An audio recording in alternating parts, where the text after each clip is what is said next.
Bhavnagar Somnath national highway પર આવેલા રોયસા toll પ્લાઝાનો સ્થાનિક લોકોએ વિરોધ કર્યો। ભાવનગર સોમનાથ નેશનલ હાઈવે પર મહુવા તાલુકા પાસેના રોયસાના ટોલ પ્લાઝા 5 દિવસ પહેલાં જ શરૂ થયું છે।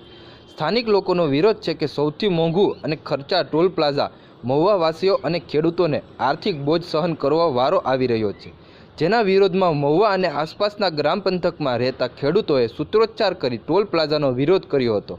વિરોધ કરી રહેલા લોકોની માંગ છે કે આ ટોલ પ્લાઝામાંથી મહુવાવાસીઓને મુક્તિ આપવામાં આવે। મહુવા તાલુકાની માત્ર 20 મિનિટના અંતરે રોયસાનું ટોલ પ્લાઝા શરૂ થયું છે। આ ટોલ પ્લાઝામાંથી આવવા જવા માટે 210 રૂપિયા સ્થાનિકો અને ખેડૂતોને ચૂકવવા પડી રહ્યા છે।